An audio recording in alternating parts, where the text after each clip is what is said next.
पती आज्ञेचा अवमान केलं म्हणून हे संकट माझ्यावर आलं. याच्या पुढे पती आज्ञेचा कधी अवमान करणार नाही. तुझी चूक तुला कळाली. क्षमा करावी मला. एका भक्ताची इच्छा देवानं पूर्ण सुद्धा केली तेव्हा त्या संसाराचा त्याग करून रागाच्या भरात आलीस ना, त्याच संसारात माघारी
स्त्रीचा मोह कोणाला नाही आवडणार.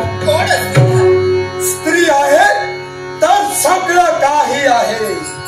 मग असंच करावं. या स्त्रीची विचारपूस करावी. हे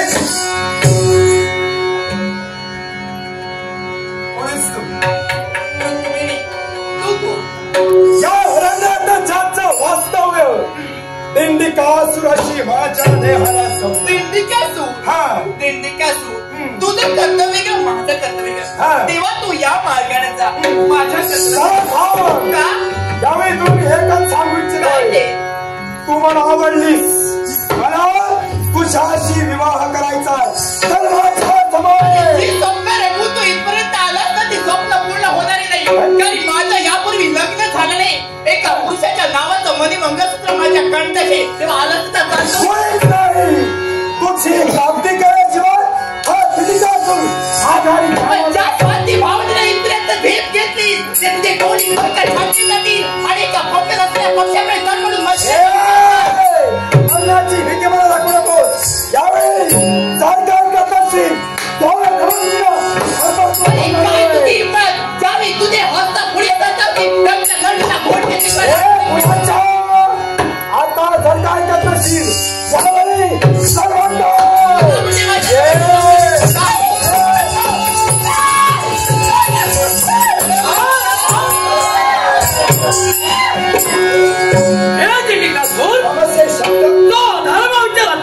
कर्मी घडला जातोय. या दादा पुत्र वेळीच पायवाना घडण्यात आली. गोपाल कृष्ण इथपर्यंत आला तेव्हा शिवणाचं रक्षण करायचं माघारीच स्वतःची महत्वाकांक्षा पूर्ण केल्याशिवाय हा यात महत्वाकांक्षा पाहिजे. यात तुझ्या अवेकेला विवेकाचा पायवाना कृष्ण घाला. Yeah.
चंद्र सूर्य असेपर्यंत काहीतरी महत्व राहायला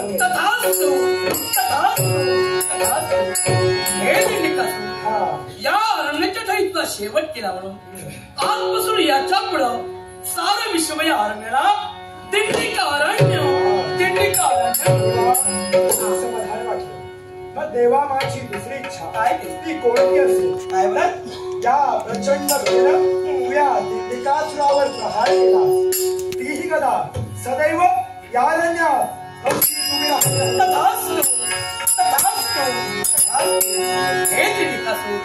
यावर चंद्र दिवाकर होता. चंद्र सूर्य असेपर्यंत ही गदा याच ठिकाणी अशी सदैव उभी राहील. समाधान वाटलं. मग देवा माझी अंतिम आणि शेवटची इच्छा ज्या रुक्मिणी मातेजवळ या दिंडिकासुरानं वाईट इच्छा प्रगट केली तिला मी ओळखू शकलो नाही म्हणून ती माझी रुक्मिणी माता सदैव या अरण्यात माझ्या समोर उभी राहायला हवी. इच्छा पूर्ण. देवा झालं माझ्या मनाचं समाधान. जय गोपाल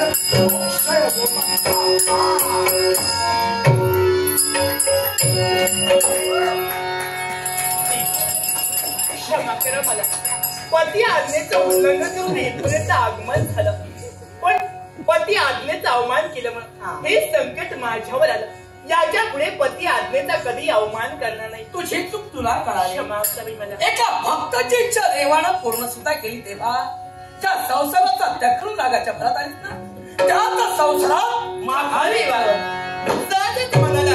रुक्मिणीच्या संसाराचा त्याग करून तू आलीस त्या संसारात पुनश्च पदार्थ करतात पण देवा मी संसारात पुनश्च नाही म्हणून कारण कृष्ण जाणे रुक्मिणी आणि रुक्मिणी जाणे कृष्ण. कृष्ण वाणी रुक्मिणीची वाणी आणि रुक्मिणीची वाणी हीच कृष्णवाणी. कारण या दिंडिकासुराची इच्छा ज्या रुक्मिणी मातेचं मी बाप भावनेनं पाहिलं त्या रुक्मिणी मातेनं या दिंडिका अरण्यात सदैव वास्तव्य करायला म्हणून त्याच्या इच्छेसाठी आणि तुमच्या वचनासाठी ही रुक्मिणी या दिंडिका अरण्यात सदैव कटीवर हात घेऊन एका भक्ताच्या इच्छेसाठी नव्हे तर मी दिलेल्या वचनासाठी या अरुणाच्या ढाईत अशीच उभी राहील. बस असाच माझा अजूनही फक्त माझी मार्ग प्रतीक्षा करतोय. मग निघालो त्याच्या भेटीसाठी.